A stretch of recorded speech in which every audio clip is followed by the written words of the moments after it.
Hi, I'm Steve Price, and today I'm going to read one of my favorite short stories, The Man Who Saw Through Heaven by Wilbur Daniel Steele. Steele was writing in the period between World War I and the Great Depression, and not that many people know him, but he's considered recognized to be one of the really talented, popular short story writers of his time. A final note, this story has been somewhat abridged to fit our reading format. So here goes. The Man Who Saw Through Heaven.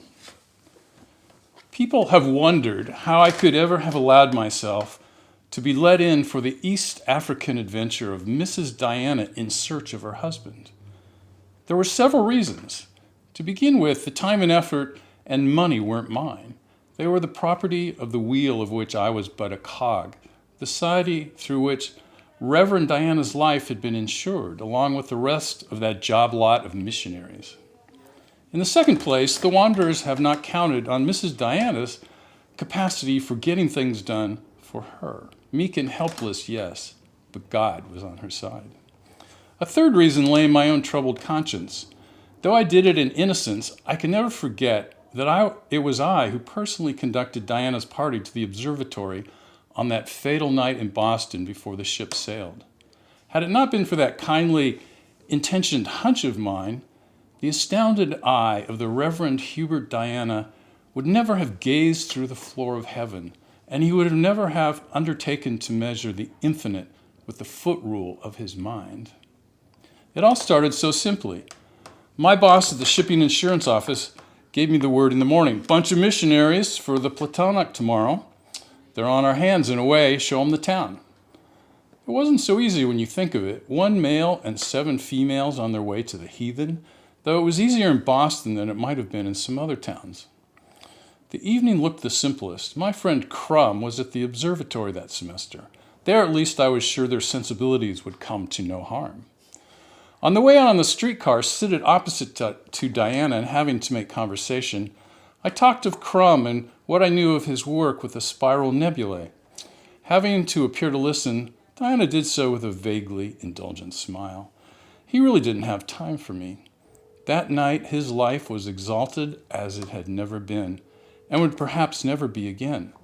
Tomorrow's sailing, the actual fact of leaving all, to follow God himself, held his imagination in thrall. Moreover, he was a bridegroom of only 3 days with his bride beside him. His nerves were at once assuaged and thrilled. In the course of the day, I think I had got to know him fairly well. As concerned his church, he believed its dogma as few did, the old-time religion, the stuff of the fanatic. He had never been aware that his faith was anywhere attacked. A self-educated man, he had accepted the necessary smattering facts of science with a serene indulgence, simply further proof of what the Creator could do when he put his hand to it.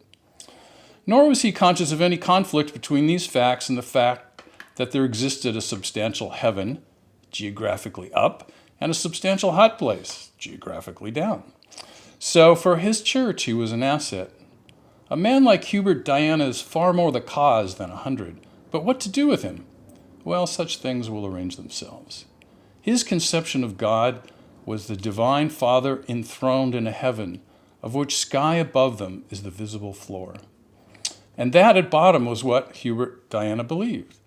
Deep in his heart, he knew that the world lay flat from modern Illinois to ancient Palestine, and that the sky above it, blue by day and by night festooned with guiding stars for wise men, was the nether side of a floor on which the resurrected trod.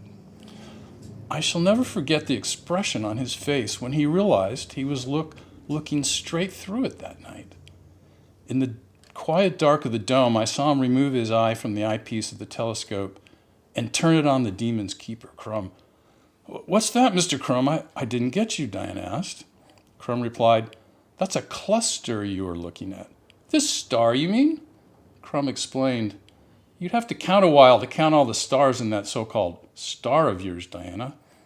But what I was saying, have you ever had the wish that you could actually look back into the past with your own 2 eyes? Diana spoke slowly. He didn't know it, but it had already begun to happen. He was already caught. "I have often wished, Mr. Crum, that I could actually look back into the time of our Lord. Crum grunted. He was young.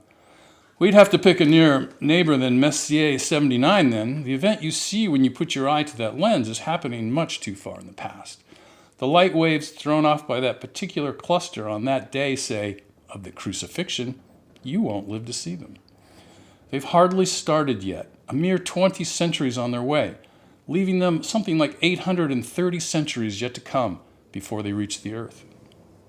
None of us suspected the enormousness of the thing that had happened in Diana's brain. Crum shrugged his shoulders and snapped his fingers. What's 1,000 centuries or so in the cosmic reckoning? In the print room, Mr. Diana, I can show you photographs of clusters to which, if you cared to go traveling at the speed of light.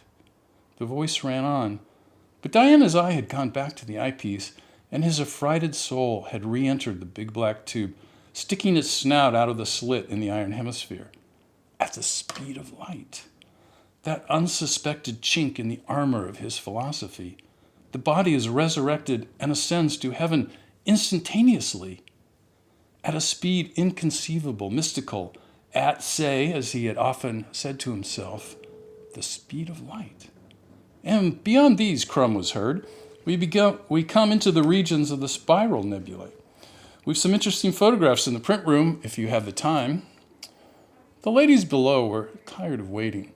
One had lots of packing to do. The bride said, yes, I do think we should be getting along, Hubert dear, if you're ready. The fellow actually jumped. It's lucky he didn't break anything. His face looked greener and dewer than ever amid the contraptions above. If you and the ladies, Cora, wouldn't mind, and if he'd mislaid my name, would see you back to the hotel. Meeting silence, he began to expostulate. I feel this is a rich experience. I'll follow shortly. I know the way. In the car going back to the city, Mrs. Diana set at rest the flutterings of 6 hearts. Being unmarried, they couldn't understand men as she did. When I think of that face of hers to which I was destined to grow only too accustomed in the weary, itchy days of the trek into darkest Africa, it seems incredible that a light of coyness could have found lodgment there. But that night it did. She sat serene among her virgins. You don't know, Bert. You wait. He'll get a perfectly wonderful sermon out of all that tonight, Bert will. Crum was having a grand time with his neophyte. He would have stayed up all night. Immured in the little print room, he conducted his disciple glassy-eyed through the dim frontiers of space, holding before him one after another the likenesses of billions of universes sister to our own. And beyond these, Diana persisted. Crum said, who knows? The mind quits, Diana said, for if there's no end to these nebulae, but supposing there is. An end, but Mr. Crum, in the very idea of an ending, Crum said, let's say an end to what we might call this particular category of magnitudes, eh? I don't get that, Diana said. Well, take that opal in your ring there. The numbers and distances inside that stone may conceivably be to themselves as staggering as ours to us in our own system. Come, that's not so far-fetched. What are we learning about the structure of the atom? A nucleus, call it a sun, revolved about in internal orbits by electrons, call them planets. Infinitesimal. But after all, what are bigness and littleness but matters of comparison? An opal is merely 1/4 of an inch.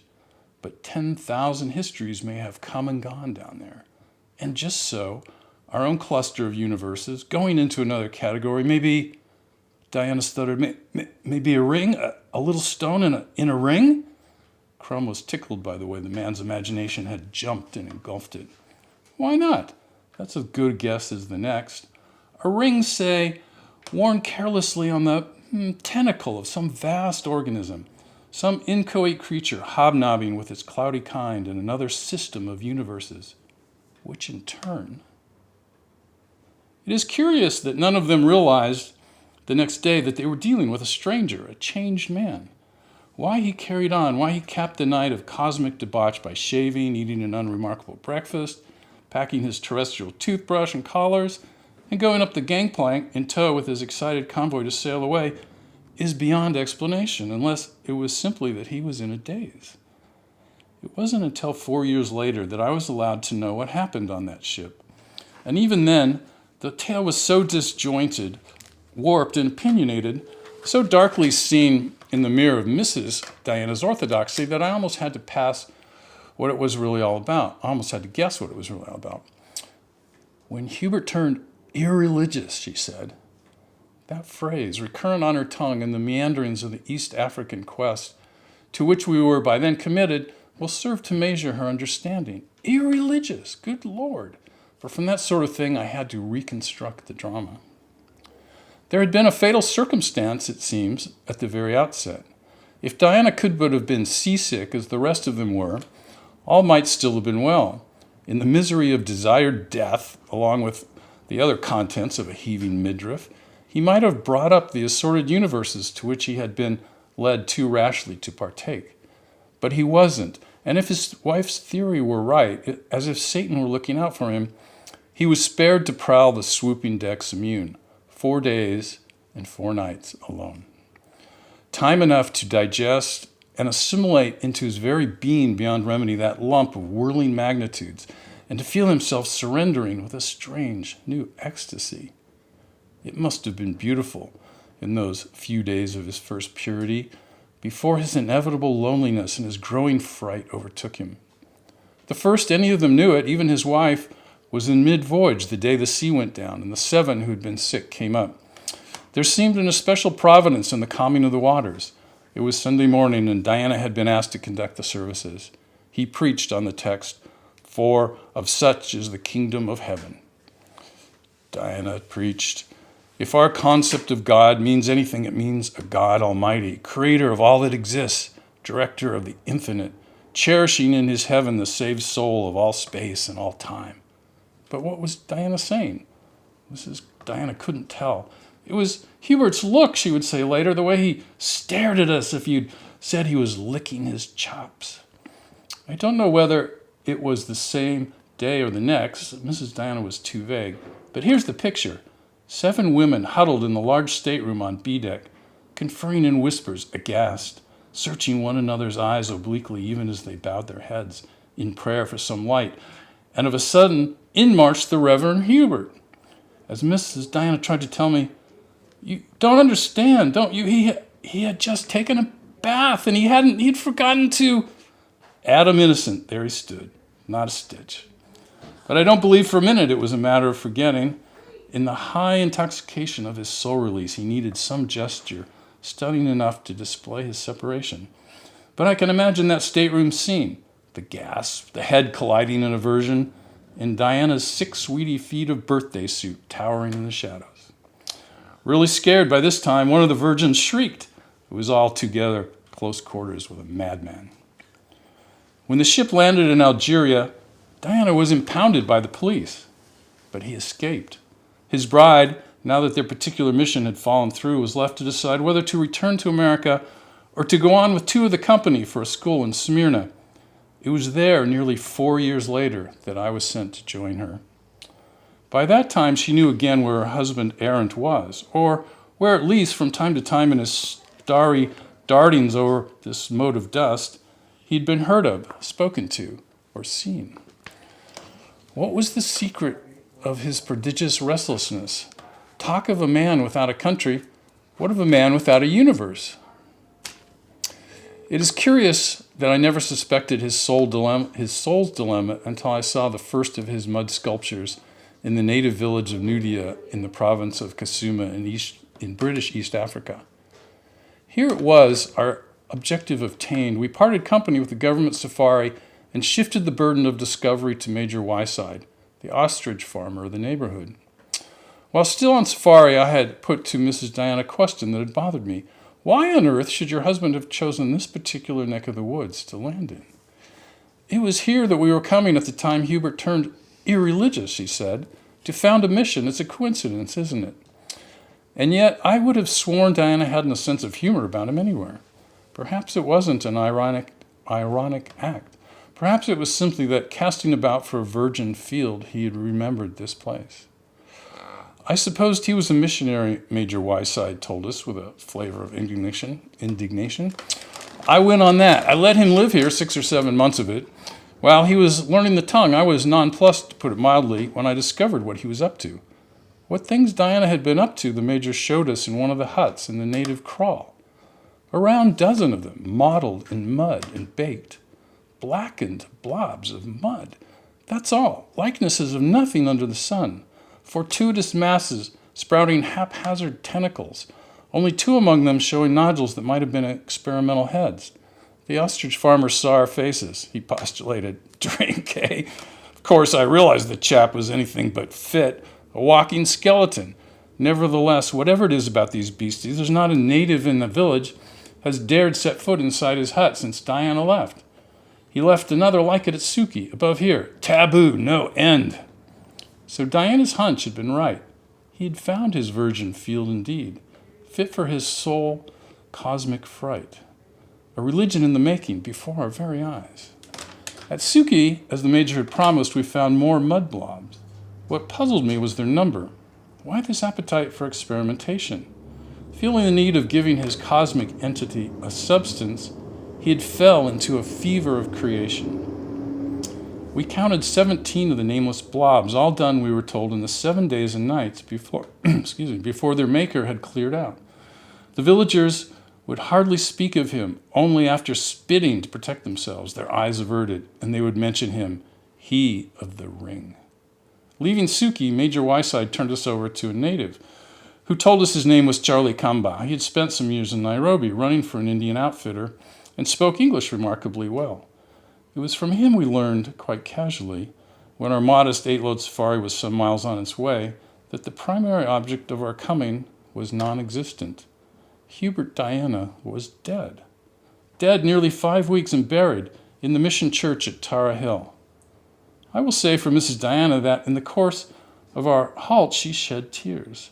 That some of them were not tears of unrealized relief, it would be natural to believe. She had desired to find her husband, but now this problem had been removed. But turn back? Never. It would seem the necessity for pressing forward was doubled. In the scrub-fringed ravine of our halt, the porters resumed their loads. The dust stood up again. The same caravan moved on. But how far it was now from being the same. From that moment it took on, for me at least, a new character. It wasn't the news especially. The fact that Diana was dead had little to do with it. Perhaps it was simply a new sense of something dramatic, a mystery to be solved. 6 villages, Manam, Leka, Lakapo, Shamba, Little Tara, and Tara, culminating in the apotheosis of Tara Hill. 6 stops for the night on the road it had cost Diana as many months to cover in his singular pilgrimage to his inevitable goal. Our progress had taken on a pattern. It built itself with dramatic artistry. It gathered suspense, as though it were a story at its most breathless places. I found myself hardly able to keep from running ahead to each of the evening's village to search out the inevitable repository of images left by the white stranger who'd come and tarried there a while and gone again. More concrete and more concrete. The human hunger for symbol, to see with the eyes, touch with the hands. Hierarchy after hierarchy of little mud effigies. One could see the necessity pushing the man. Out of the protoplasmic blods of Nadia, Diana's concept of infinity, of categories nested within categories like Japanese boxes, of an over-creature wearing our cosmos like a trinket unawares, had become a mass with legs to stand on and a real head. It is hard to be sure in retrospect, but I do believe by that time we reached Little Tara, I began to see the thing as a whole, the fetus working out slowly, blindly but surely, its evolution in the womb of fright. At Little Tara there was a change in the character of the exhibits. Their numbers had diminished, their size had grown. I don't believe Mrs. Diana got the thing at all. Toward the last, she wasn't interested in the huts of relics. At Little Tara, she wouldn't go near the place. She was too tired, she said. It must have been pretty awful when you think of it, even if all she saw in them was the mud play of a man reverted to a child. It was at Little Tara that we first heard of him as Father Witch, W-I-T-C-H. I shall never forget Tara as we saw it. After our last blistering scramble up a gorge situated in the clear air on a slope belted with cedars. as incongruous as a Gothic cathedral in a Congo marsh. There was no need to announce ourselves. The word of our coming had outrun us. The population was at the gates. "Our Father Witch! Our Father Witch!" they chanted. With a common eagerness, they gesticulated at the hilltop beyond the cedars. We made the ascent immediately, against the village's advice. It was near evening. The return would be in the dark. It was a bad country for goblins. Wouldn't tomorrow morning do? No, it wouldn't do the widow. Her face was set. I suggested, but he is dead now. But I did want to know. How did he die, I asked. And I was told he came to the village of Tara, very sick. The dead man who walked. His face was sad, very frightened. He came to this hill. So he lived here for 2 full moons, then came out, and those were waiting saw him. He had made the magic, and the magic had made him well. His face was kind. He was happy. The natives had carried food up to him, but he didn't eat any of it. Some water he drank. He told these people about his wizard, who's bigger than everywhere and longer than forever and can, if he cares to, swallow the sky and the stars. From time to time, however, ceasing to talk to these people, he got to his knees and talked in his own strange tongue to our Father Witch, his eyes held shut. When he had done this, just at sunset of the second day, he fell forward on his face. So he remained that night. The next day, these men took him into the house and buried him under a pot. The first thing I saw in the hut's interior was the earthen pot at the northern end. I was glad I had preceded Mrs. Diana. I walked across and sat down on it carelessly. I hoped his widow wouldn't wonder about that inverted vessel of clay. I needn't have worried. Her attention was arrested elsewhere. I shall not forget the look on her face as she gazed at the last and the largest of the Reverend Hubert Diana's gods. That long, long cheek of hers, buffeted by sorrow, startled now and mortified. Not till that moment, I believe, had she comprehended the steps of mud images she had been following for what they were, the steps of idolatry. For my part, I wasn't startled. Even before we started up the hill, knowing that her husband had dared to be here, I could have pretty much told her what she would find. This overload of the cosmic categories that he had fashioned in his own image sat at the other end of the red-streaked house on a bench, a throne perhaps, of mud. Diana had been no artist. A 2-eyed head, a cylindrical trunk, 2 arms, 2 legs, that's all. But indubitably man-sized. Only 1 finger of one of the hands had been done with much care. It wore an opal, a $2 stone from Mexico, set in a silver ring. This was the hand that was lifted, and over it the head was bent. I've said Diana was no artist. I'll take back these words. The figure was crudeness itself. But in relation between that bent head and that lifted hand, there was something which was something else. A sense of scrutiny one would have said no genius of mud could ever have conveyed. An attitude of interest centered on that bauble, intense and static, breathless and internal, all in one, making, yes, I'll swear to it, the sparrows fall. The magic was made. But I couldn't stand that mortified sorrow on the widow's face any longer. She had to be made to see what she wanted to see. I said aloud, "From here, Mrs. Diana, your husband walked out. He had sunk to idolatry," she cried. "Idolatry!" I responded, "To the bottom, yes. And come up. It's whole history again. And from here he walked out into the sunshine to kneel and talk with our Father Witch."